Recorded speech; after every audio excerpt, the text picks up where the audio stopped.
All right, now Business Unity South Africa says government's response to allegations that it supplied arms to Russia is unsatisfactory as it introduces uncertainty. Several departments have been scrambling to explain themselves following the bombshell that was dropped by Ambassador Ruben Brigitte. Busa is now appealing to President Cyril Ramaphosa to provide urgent clarity and certainty on the allegations. The organization's CEO Cas Coovadia joins me now live to give us more. I think a lot of South Africans would agree with you, Mr. Coovadia, about the response being unsatisfactory, especially looking at the fact that they're not necessarily denying that this happened. Yeah, I mean, and that's the issue. I mean, if it didn't happen, just say it didn't happen. But that's beside the point. I mean, we don't know whether it happened. It's we take just what the U.S. ambassador was saying. I've just seen something today that our minister, Naledi Pandor, has issued a démarche to see the ambassador, and she's speaking to her counterpart in the States. We'll see what comes out of that. But the bottom line is that, you know, all of this just further erodes confidence in our country. We can have all sorts of personal views on the political games that are happening today, but we are a small cog in this wheel, and we cannot take the risk of destroying our relationships with our second biggest trading partner.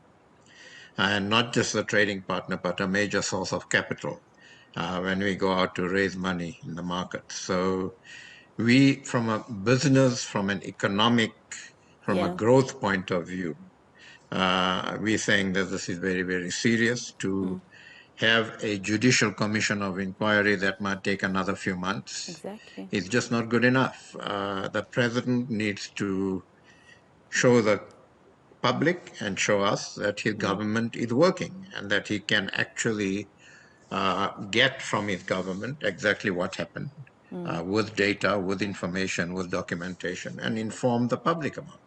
And Mr. Coovadia, this is also while the president's advisor, Sidney Mufamadi, is in the U.S. and went there also currently to discuss or to negotiate our stay in AGOA. And this might affect that, especially with news that came out a couple of weeks ago about the government considering having President Vladimir Putin basically be at the BRICS summit meeting in August, only virtually. So all of these events cannot be isolated, right? Yeah, look, I mean, there seems to be a bit of a trend here, which is worrying. My information is that our security people who are in the States have been read a pretty tough message by the Americans. We'd certainly want to get some sort of briefing from them at an appropriate time.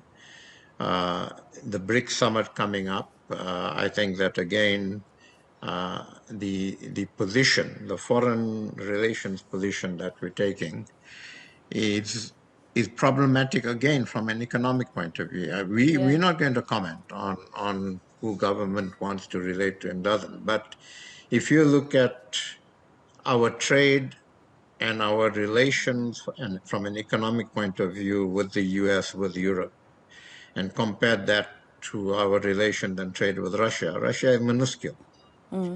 That's just the reality. And even the trade we do with them, we have a substantial negative trade balance. So we just need to be absolutely careful about the way we conduct our foreign policy.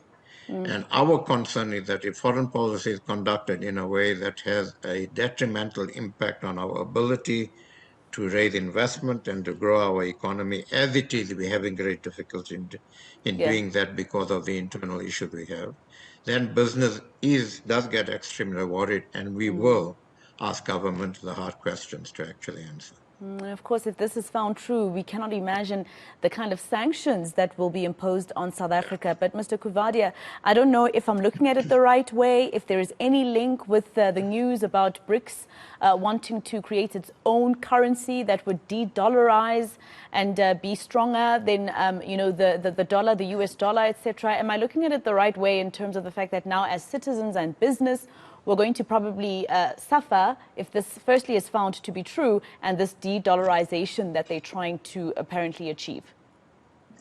Yeah, look, I'd like to separate the two. I mean, if this is Okay. found to be true, then we have a problem. I think America obviously would not, But can we would look to act in the some form. east?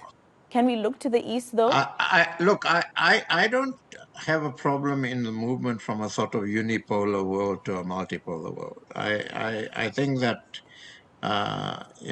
if there's development of the East, development of the economies of the East, and they begin to play a more pivotal role in global politics and global economics, that's fine. But I think as South Africa, we need to be, to a certain extent, agnostic to those sorts of things. We need to develop trade and economic relationships with both the East and the West because we are a small economy. We are a very small economy. We are an economy that's struggling to grow. We are an economy that still has very, very solid relationships with the West, Yeah. which we can't threaten. And as we maintain those relationships and as we work with the West to our benefit, to get investment in and so on, to work with our BRICS partners to also enable, to the extent that we can play a role in it, but to Yeah. work with the BRICS conurbation as that part of the global economic growth, that's fine. I don't have a problem with that. Yeah. But let us not say that we're going to throw all our lot in with the East at the expense of the relationships we Yeah. have with the So it's a, West. I don't think we can take that sort of a view. so it's a case of do not burn your bridges. Thank you so much for Yeah, speaking to us, Cas. and look at Cas. the national interest. Look at Yeah, the national exactly, interest. exactly. Thank you very Yeah. much. Mr. Cas Coovadia, he is from Business Unity South Africa.